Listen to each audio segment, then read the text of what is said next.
We were talking about the special effects on Star Trek. What about sound effects? Any? Minimal, actually. There were some sound effects which would be added in post-production, but we're not a series that relied heavily on special sounds. Maybe it was a loss. There wasn't much thought given to what kind of sounds would make an interesting story. Usually it was visual. Was the show filmed in sequence? The story, each story? Yes. No, never, no.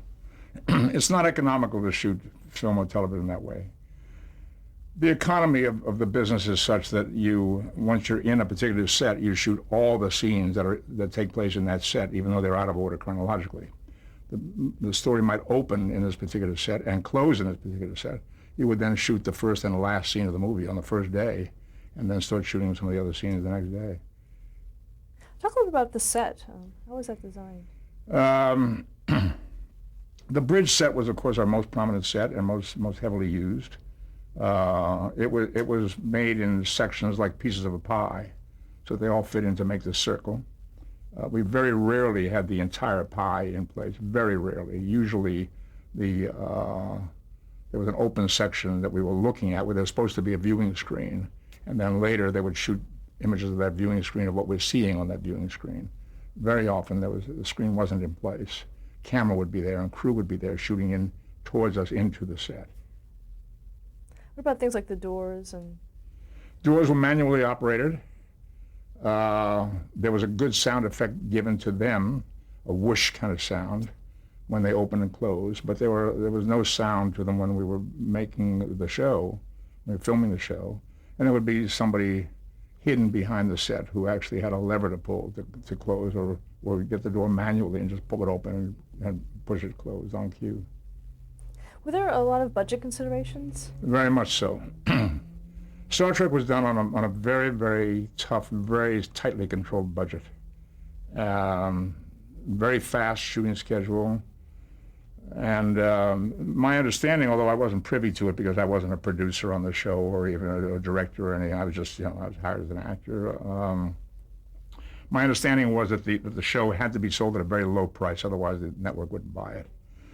So it was sold to be made at a very low cost. And budget considerations were constant. Every once in a while, if we were over budget on a show here or there, they'd write us a show which could take place almost exclusively on the ship, because all those sets were available. Whereas building another set for some other kind of story or going out on location would be an additional expense. So every once in a while we would do what they used to call a bottle show, which means that the script was tightly contained, all of it taking place within existing sets to save money. What about Desilu? Was there a lot of involvement of the executive? I wasn't part of that, again, because I wasn't part of the producing end of the show. The show was sold under Lucy's management, and so was Mission Impossible, and another show called Mannix, starring Mike Connors. They had a big success. In a 2-year period, they sold 3 shows that went on network, which was a big deal. And then Lucy sold the company to Gulf and Western. Was that when you were still filming? We were still filming, yeah. Did you ever meet Lucille Ball? Once or twice. She never came on the set, but Bill and I were having lunch one day in the commissary, and she came by the table graciously and said, "Hi guys, you're doing great work, keep it up, thanks," and left. And then I think the next time we met her was when we were asked to come to a reception for Charlie Bluedorn, who was head of Gulf and Western, who had just bought the studio. And some of us were asked to come and say hello to him and welcome him, and Lucy was there. Who were some of the directors on the series? Mark Daniels, who I mentioned earlier, was very prominent, did a lot of episodes. Joe Sargent did some. Joe Pevney was very active, did a lot of very, very good episodes. He was a very good director. Mark and Joe, I think, did most of the shows. They came from good theatrical background, and they gave the episodes a lot of theatricality. They had interesting visual ideas on how to create theatricality with very little money. What was the most important thing a director working on that show had to know? Get it done fast, how to get it done fast. It was constantly schedule, and try to get something interesting happening within the amount of time and money allotted. But schedule was primary. You had to get it done on schedule. In fact, it got so bad, second, third season, that at 6:30, if a person who was working on the show, a crew member, was not off the stage by 6:30, they were on overtime. And it got so tight, it was absolutely not allowed. And the plan was at 6:18, you quit work, which gave the workers 12 minutes to put away their stuff appropriately for the next morning and get off the stage or off the lot, either one. And I remember we'd be in the middle of a scene at 6:18, and a voice would yell, "That's a wrap!" And the lights would go out, and you were through. So in some ways it was a relief, because prior to that we were working longer hours. And for me, particularly with an hour and a half of makeup in the morning, time was precious. So in some ways I welcomed that, knowing that at 6:18 we're going home, rather than have to shoot till 7:30, 8 o'clock. But quality suffered. Were you interested in directing at all? Somewhat. Bill Shatner and I both were, and we asked at times for an opportunity to do it. We were never given a chance. Do you know why? I suspect it was simply a burden that the producers didn't want to take on. Why bother? You know, we've got directors. What do we need these guys directing for? What do we want to play around with them directing a show? You know. Today is very commonplace on series all over the place. Actors being given directing opportunities as a way of keeping actors happy after a second, third, fifth season on a show. You say, fine, let them direct an episode. How bad can it be? You know, you're protected by the cameraman and the producers, and the other actors know what to do and so forth. But we were never given the opportunity. Did you ever suggest any story ideas for the series? No, I don't remember suggesting story ideas, but I could probably be considered a pain in the neck with my script notes on scripts that we were given to read, ready to go into production. Very often I'd be very critical. I wanted it better. I just wanted it better. And I think I was helpful at times, but sometimes even a helpful actor is resented. Think of it this way. You're the producer of a television series, which means that you're dealing with writers constantly, you're dealing with schedule constantly, you're juggling the season. A writer has come in with a great idea, and you say, we'll do that for our third show. That means you have to have it to us by February 15th. We start shooting February 20th. February 15th comes around, no script. See, where did you call him? You know, I couldn't get him. I got an answering machine, left a message for him. 2 days go by. You haven't heard from the writer. You don't know whether they're going to get a script or not. You start shooting next Monday. What else have we got that we can shoot next Monday? Well, there's a script that's almost done. It's on the shelf. Pull that off. Maybe we can do a rewrite on it. I'll get on it tonight, says the producer. He's on it that night, and maybe comes in the next morning bleary-eyed, having delivered a script. Now here comes the script from the writer finally, but it's no good. It's got problems in the second act. It's like, take it back, fix it. You're dealing with that kind of issues all the time. And then here comes the actor who's complaining about his dressing room, complaining about his telephone, complaining about his makeup, complaining about the food he's getting for lunch, and now he wants to direct. Say, please. Or, just as bad, he wants to change the script after it's been worked on, and you are now in the throes of having said to yourself, okay, this script is done that they're shooting now. I'm in desperate shape for a script for Monday morning, and here he comes, or she comes, on the script they're shooting now and says they have a problem. No, just shoot it. It's all done. We've done all that. I'm on to this next thing. I can't go back and start, but this scene doesn't work. Why doesn't it work? Well, my character wouldn't do this. What do you mean your character? It's on the page, just do it, you know. You get into that kind of discussion. And it's painful on both sides. But I didn't hesitate. I wrote long memos, some of which were published, about what I thought about a particular script. I got very angry at one point because I thought the writers were being allowed to play fast and loose with certain character traits of the character. There was a sense of competitiveness on the set. Was my character getting too much attention? And it was we had, like any series, the pressure of schedule and trying to be creative on schedule like that, and particularly with a very low budget show and shooting very fast. By comparison, Mission Impossible, when on the air, started on the air on CBS the same season we did. That we were sister shows on adjacent stages. We were on stage 8 and 9. They were on 10 and 11 or 6 and 7, whatever it was. We had a strict 6-day schedule. They were shooting for 8 or 9 days for an hour show. And after they would finish with their 8 or 9 day shooting, they had what they call an insert crew that would go and shoot little pieces of somebody screwing a thing into a wall, or somebody stealing a thing from a glove compartment, or somebody breaking a pane of glass, or whatever, tight insert cuts in post-production. We never had any. There was no insert crew. The show had to be entirely shot in the tight 6 days. We never went over 6 days. We shot one show, I remember, in 5. They were shooting 8 or 9 days regularly, so you can get some sense of the disparity in time. Well, this would be a good time to talk about Gene Roddenberry and his Yeah. contributions. What was his day-to-day involvement in the show? He was extremely heavily involved for the first season, marginally involved for the second, and gone for the third. He was a master rewriter. He wrote us a couple of scripts which were not very good, frankly. But he had great ideas. He could inspire writers wonderfully. And if a writer came in with a script that wasn't working, Gene knew what the script was supposed to be about, and he could translate it into a good shooting script. I think that was his best talent, was editorial. And when he was on his game, stuff was great. Stuff was great. You could tell a Roddenberry rewrite, It was great. And he was hardworking, very hardworking.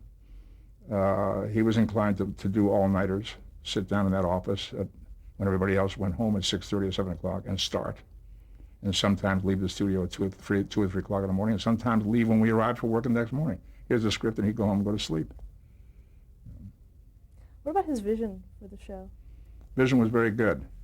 An evolved society, mankind, wise enough to know that war is not the answer, a great believer in science, not much of a believer in theology. Quite the contrary, wouldn't have anything on the show that had to do with God. No gods, please. No worshiping, please. Science, science, science. Scientific answers to problems. What about Gene Coon? Gene Coon was our best secret weapon. He was an extremely prolific, hardworking, responsible guy who was very good with ideas and great with getting stuff pounded out. If you needed a script in a couple of days and Gene had an idea, he could sit there and pound it out, and you have a shooting script. You have a shootable script in a couple of days. Gene was kind of like the portrayal of the hard-boiled newspaper guy in the old movies when they were pounding on typewriters with 2 fingers. He was that kind of guy. He'd sit there with a lamp and maybe a hat on his head and cigarettes going and a drink over here, and he'd be pounding, pounding, pounding, pounding, and out would come a shootable script. And Gene gave us the Klingons. Klingons were his idea. So we had a wonderful adversary for the series. And what was his concept of the Klingons?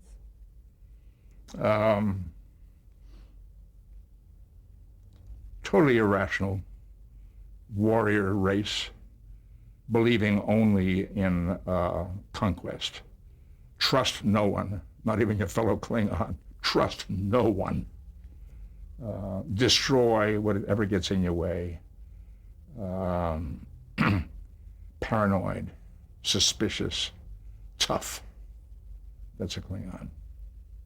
You also talk about associate producer Robert Justman. Bob Justman was a terrific coordinator kind of person. He had great taste, and he could be a sounding board for producers and writers. Wonderful sounding board. He was also a great nuts and bolts man. He could see to it that physically the show could get done. He knew how to move budgetary issues around. And it was great for me because he had Gene's ear, and sometimes my chemistry and Gene's didn't work very well. I'm talking about Roddenberry. Occasionally with Gene Coon, too, for that matter. I could go to Bob Justman and get a good ear to talk to. I could tell him about an idea or a concern or whatever, and know that he would carry the water for me and tell my story in such a way that it might get listened to better than if I told the story. So it wasn't the actor coming in, oh yeah, here he comes again, It would be Justman coming in, he said, no, I was having a talk with Leonard. No, wait a minute. He's got an idea, you know.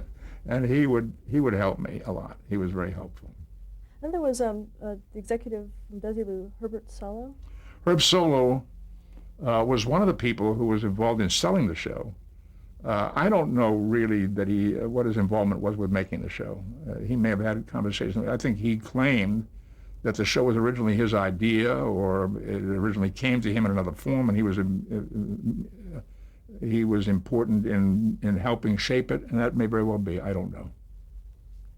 Could you briefly talk about the writers? The writers? The writers ranged from functional to great. Occasionally we'd get a clinker. Somebody would come up with an idea and couldn't deliver the script to make it work. And there would be chaos. It would have to be rewritten from scratch or set aside or whatever. But some of our writers at their best gave us great stuff. And never enough credit. The writers never got enough credit. They were dispensable somehow. But they worked very hard, and some of them were brilliant. We got some beautiful scripts. I can't name a lot of names for you, but some of them wrote us some very beautiful material. Was there a lot of ad-libbing during filming? None. You didn't ad-lib on a show like that. No, none. What about the use of humor on the show? Humor? Well, there was very good humor developed between Spock and McCoy. That friction, that humanist versus the scientific rational mind. Occasional humor coming from between McCoy, Kirk, Spock, or the other way around, whichever direction it went. I think we had a pretty good grip on it. I think there were a lot of good laughs in the show, which the audience enjoyed a lot. I used to think of these three characters as all part of a Hamlet kind of construction. Kirk at the center, and his humanist side being McCoy, and his rational side being Spock, all part of the same character. So that if you listen to two diverse opinions on how to deal with a particular problem, it was though he was having a conversation with himself, trying to work things out in his own mind. We were voicing the two sides of the issue for him, just the way you would for yourself. Now would probably be a good time to talk about Mr. Spock's relationship to the other characters on the Enterprise. Can you talk about his relationship with Captain Kirk? Great sense of brotherhood, loyalty, appreciation for the talent, the gift of leadership that Kirk showed.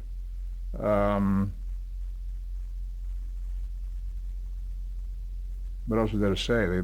Spock, I would say, was totally devoted to seeing to it that whatever Kirk needed done got done. Like a chief of staff. Okay, Dr. McCoy? Spock and McCoy? Well, as I said before, the opposite. McCoy was a constant source of the butt of Spock jokes. The humanist, the feeling character, therefore the weak character. Spock enjoyed it in a very dry, droll way, throwing jabs at McCoy, who would throw them right back at Spock, and he gets very angry and funny. What about the actor who portrayed him, DeForest Kelley? D. Kelley was a superb craftsman, wonderful guy, salt of the earth. He would seem like a country boy, but had an urbanity about him that he could successfully hide in order to play the country doctor. Very wise, had been around a long time, had a great theatrical and movie experience. Had been under contract at Paramount many years before we ever started doing Star Trek, and had done a lot of work with some great people, held his own. I thought he was a great addition to the show. Mr. Spock's relationship with Scotty? Scotty?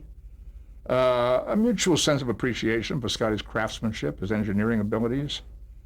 He's the man who keeps the ship running and does it well. Stronger relationship between Kirk and Scott than there was between Spock and Scott. Spock and Scott did not have a lot of interaction on the show. Kirk and Scott did. And what about Scotty was Captain Kirk's miracle man.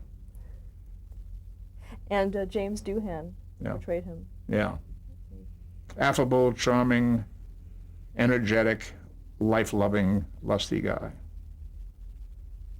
Lieutenant Uhura? Lovely, bright, beautiful,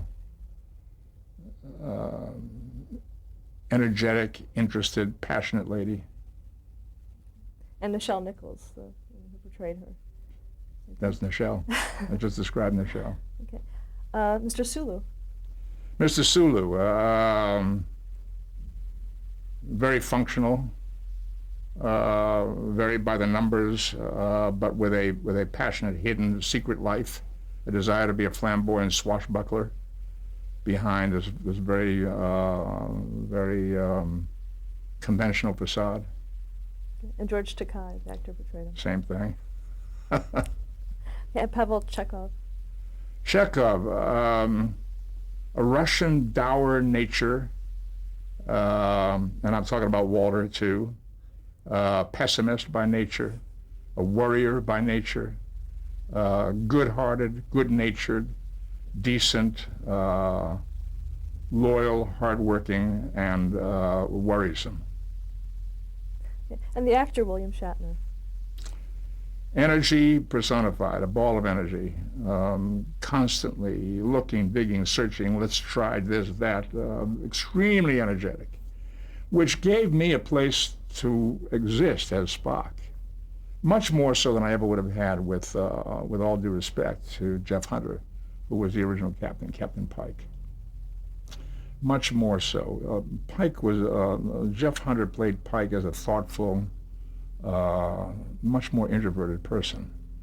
And I think my tendency when I was in a scene with him was to try to provide energy, because I thought, if he's playing introspective and I'm playing introspective, you've got maybe could be a dull scene. So my tendency was to be more energetic around him. Bill Shatner provided all the energy he needed in the scene. I could be more reflective and more reactive. And I think it helped me in developing the Spock character a lot that Bill Shatner came on the way he did. How did the cast get along in general? I would say very good in general. When you've got characters like Chekhov, Sulu, Uhura, myself for that matter, and McCoy, everybody's wanting to make more of a contribution always. You're reading the script looking for, what do I get to do in this script? I love the script, but what do I get to do? You know? And there's that constant struggle to try to inject yourself, to try to find ways of making more of a contribution. To take stage, I would like to take stage. I want a scene of my own. You know? So there's always that. There's always that. I think that's probably true of any series. It's a family in which everybody's looking for their position. Everybody's looking for, where do I come in? How come he gets all the good food and I get the leftovers, How come he gets steak and I'm eating hamburger here?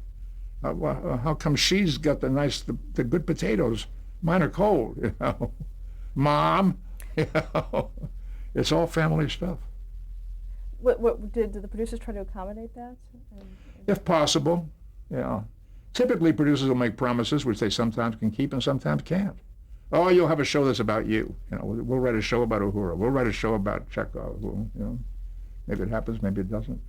What about the show's popularity to viewers? How popular was it when it was It was intensely popular amongst a limited audience to begin with.